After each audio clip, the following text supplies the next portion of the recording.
Mr. Secretary, Admiral Richardson, and thank you again, Admiral, for my honorary National Aviator selection.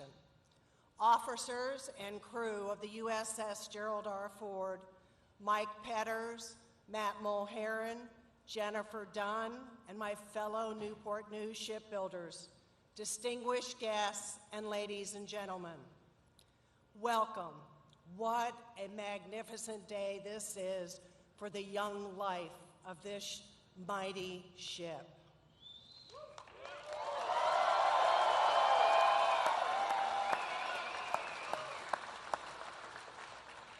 Mr. President, you have spoken passionately about America's greatness, and there are no finer examples of that greatness than the two groups that are before you here today.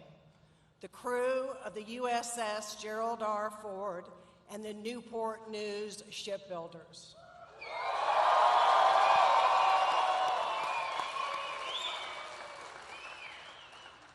Hopefully, we will all be together in Norfolk this summer to commission this ship. And let me add a special thank you to the Navy leaders for your continuing efforts to find a solution to Pier 11 dilemma. And for the commissioning, thank you very much. To my fellow Newport News shipbuilders, this is my 17th visit to our ship. Your patriotic commitment to excellence is reflected in every rivet and every bolt. Therefore, I am very proud to say, as Dad most certainly would be, congratulations, fellow shipbuilders, and thank you. I'm reminded of a speech that Dad gave in Norfolk, May 3rd of 1975. That day, my dad commissioned the new aircraft carrier, the USS Nimitz. 4 decades after the Nimitz was commissioning, the words that Dad spoke that day are still spot on and accurate. The President, it's as if we can hear Dad's voice speaking to us about the USS Gerald R. Ford. Quote, "I see this great ship as a symbol of the United States, of our immense resources and skilled workers and our boundless energy and our military strength. Wherever this ship flies her flag, she will be a symbol of the United States strength, made in America and operated by Americans."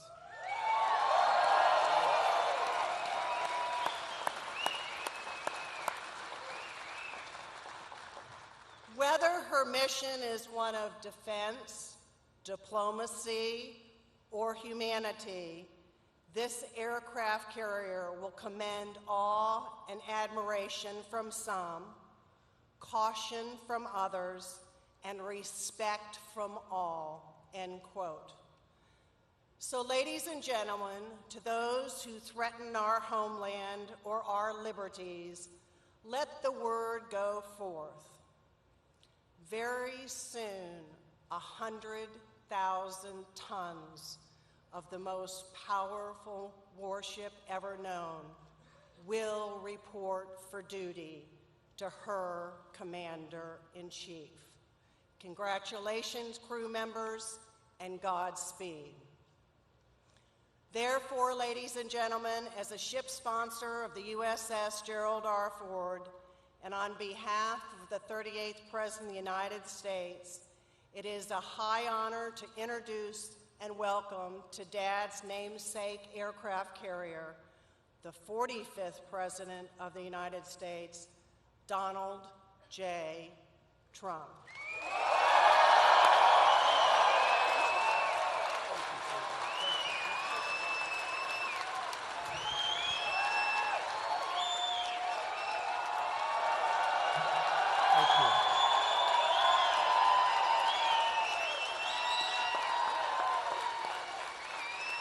Thank you. Thank you very much. What an honor. You know, they just gave me this beautiful jacket. They said, "Here, Mr. President, please take this home." I said, "Let me wear it." And then they gave me the beautiful hat, and I said, you know, maybe I'll do that. We have a great Make America Great Again hat, but I say this is a special day, we're wearing this, right? So I have no idea how it looks, but I think it looks good. It's a great-looking hat, just like this is a great-looking ship. Thank you. I'm privileged to stand here today with the incredible men and women of the United States Navy. American sailors are the best war-fighting sailors anywhere in the world, and it's not even close.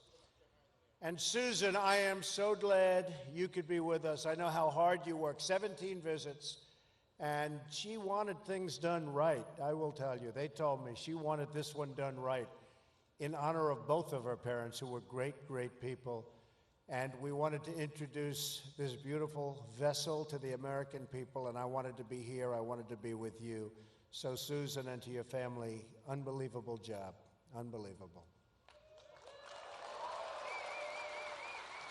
The soon-to-be commissioned Gerald R. Ford, USS. What a place. It really feels like a place. You stand on that deck, and you feel like you're standing on a very big piece of land, but this is better than land. It'll not only be a great symbol of American strength, but a great legacy for your father and our former president, Gerald Ford. President Ford was a Navy man. By the way, he was also a great athlete, for those of you that didn't know. He saw action in the South Pacific during World War II. He served this country with honor in the military and Congress and in the White House. The proud dignity of this ship is a fitting tribute to Gerald Ford, the man and the president. Congratulations to all of the men and women who helped build it. This is American craftsmanship at its biggest, at its best, at its finest. American workers are the greatest anywhere in the world. This warship and all who serve on it should be a source of shared pride for our nation. We're joined today, better believe it, right? Better believe it. Better believe it. And by the way, we're going to soon have more coming.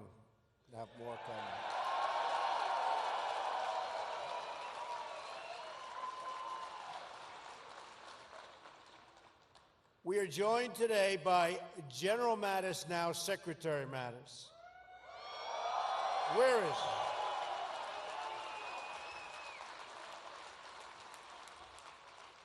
Who will be charged with overseeing this great rebuilding of our military might. We will give the men and women of America's armed services the resources you need to keep us safe. We will have the finest equipment in the world, planes, ships, and everything else. We are going to have, very soon, the finest equipment in the world.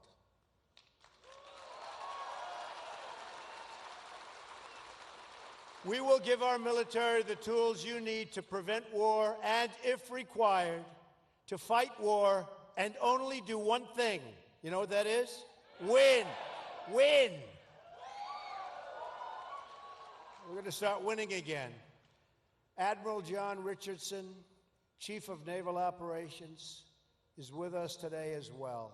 Great gentleman. Admiral, we're going to ensure our Navy has the resources, personnel, training, and equipment, the kind of equipment that you need. So congratulations, Admiral, and a lot more is coming.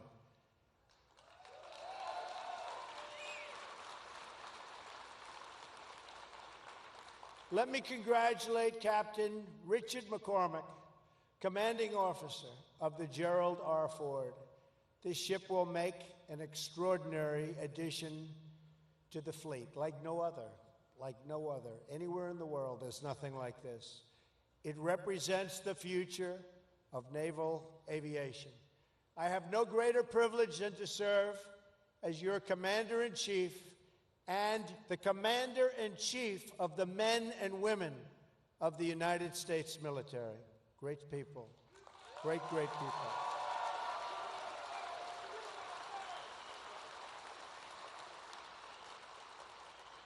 I salute you, and I salute our sailors. I will always support you and your mission. I will never, ever let you down. And I also have to recognize Mike Petters, President and CEO of Huntington Ingalls Industries, along with Matt Mulheron, President of Newport News Shipbuilding. They won't let you down either. They're not going to let you down either. To those who serve our nation in uniform, and to those who build the instruments of our defense, I thank you on behalf of our nation. I agree. I agree. Our carriers are the centerpiece of American military might overseas. We are standing today on 4.5 acres of combat power and sovereign U.S. territory, the likes of which there is nothing to compete. There is no competition to this ship. It is a monument to American might that will provide the strength necessary to ensure peace. This ship will carry 4,500 personnel and 70 aircraft and will be a vital component of our defense. This carrier and the new ships in the Ford class will expand the ability of our nation to carry out vital missions on the oceans to project American power in distant lands. Hopefully, it's power we don't have to use. But if we do, they're in big, big trouble.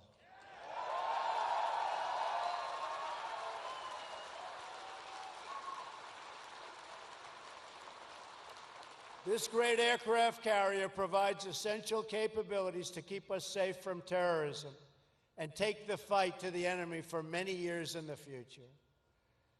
The great Admiral Nimitz, who commanded the U.S. Pacific Fleet through the Second World War, once said, "It is the function of the Navy to carry the war to the enemy so that it will not be fought on U.S. soil." True.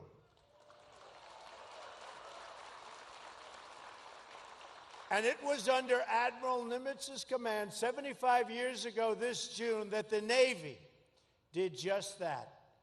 At the Battle of Midway, you've all known about the Battle of Midway, where the sailors of the U.S. Navy fought with a bravery that will be remembered throughout the ages. Storied bravery throughout the ages.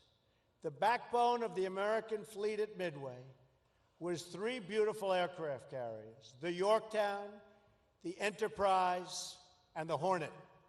All 3 were built with American hands right here at the Newport News shipyard.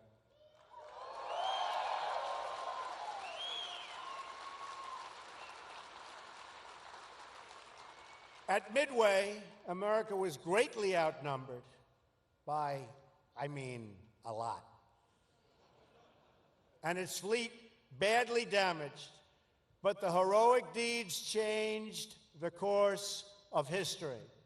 Many brave Americans died that day, and through their sacrifice, they turned the tide of the Pacific War. It was a tough tide. It was a big tide. It was a vicious tide, and they turned it.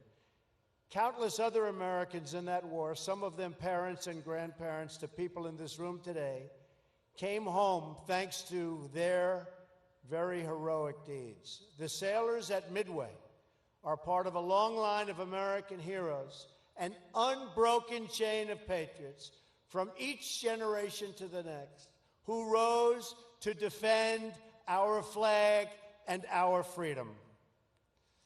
That legacy continues today as American warriors protect our people from the threat of terrorism.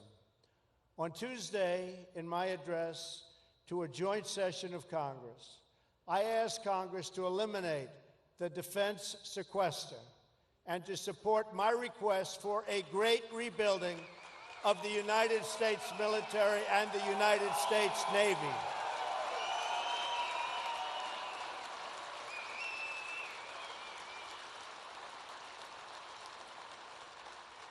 After years of endless budget cuts that have impaired our defenses, I am calling for one of the largest defense spending increases in history. And by eliminating the sequester and the uncertainty it creates, we will make it easier for the Navy to plan for the future and thus to control costs and get the best deals for the taxpayer, which of course is very important, right? Got to get a good deal. We don't make a good deal, we're not doing our job. The same boat for less money, the same ship for less money, the same airplanes for less money. That's what we're doing. That's what we're doing. It means we're going to get more of them, and we can use them.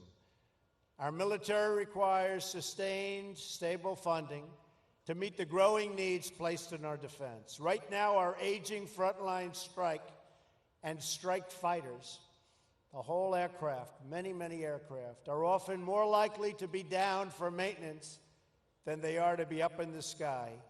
Our Navy is now the smallest it's been since, believe it or not, World War I. Don't worry.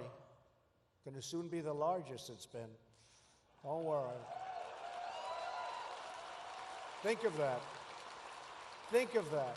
In these troubled times, our Navy is the smallest it's been since World War I. That's a long time ago. In fact, I just spoke with Navy and industry leaders and have discussed my plans to undertake a major expansion of our entire Navy fleet, including having the 12-carrier Navy we need.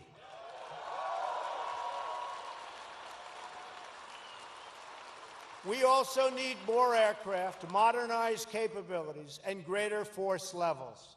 Additionally, we must vastly improve our cyber capabilities. This great rebuilding effort will create many jobs in Virginia and all across America, and it will also spur new technology and new innovation. America has always been the country that boldly leads the world into the future, and my budget will ensure we do so and continue to do exactly that. American ships will sail the seas. American planes will soar the skies. American workers will build our fleets.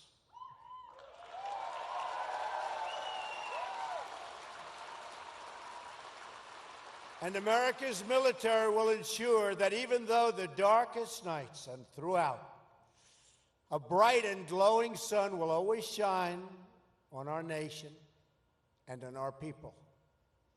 Our Navy is great. Our Navy is great. Our people are great. Great.